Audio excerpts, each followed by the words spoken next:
to remove the engine cover, take off the oil fill tube, and just lift it up and off. Alright, next you'll need your 8mm. Loosen both these clamps and then pop off this tube out of the intake tube.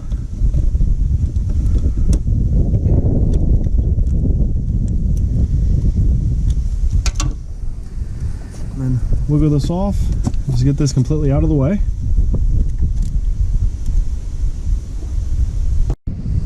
Alright, next thing is you want to disconnect this. There's a white terminal lock to keep this from coming unplugged while driving it.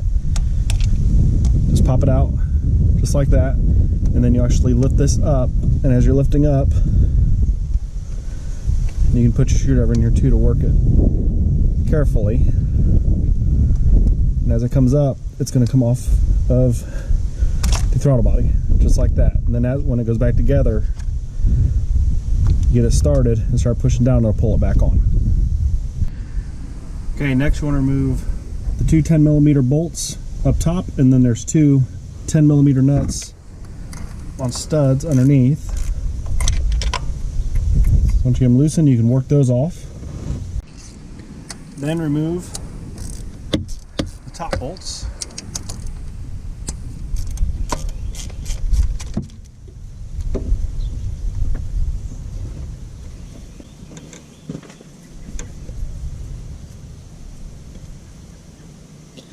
Then you will lose a little bit of coolant. There is coolant that goes through here. It's not going to be a lot. You can top off your overflow reservoir, and it'll be fine when you put it back together.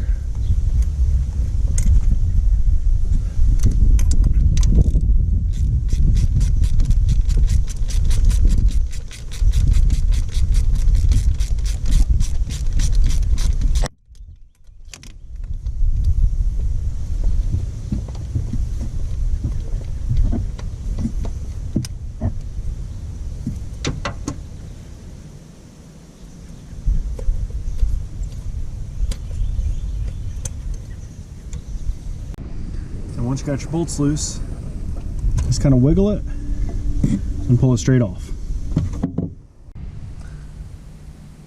Alright, and hopefully you guys can see this. All this carbon in here, and all this carbon is actually built up, and that is what's causing it to not want to start.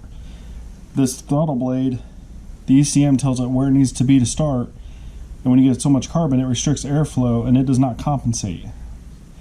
So we need to clean this off.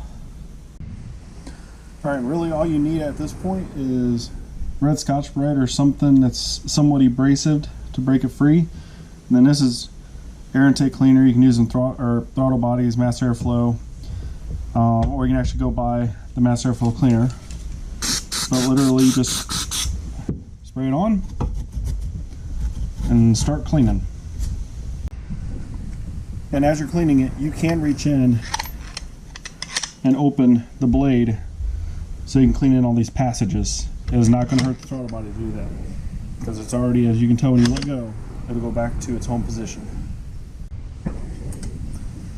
Alright, now this is all cleaned. Obviously you can already see there's a huge difference. It doesn't have to be 100% perfect. It's going to get dirty again eventually anyways.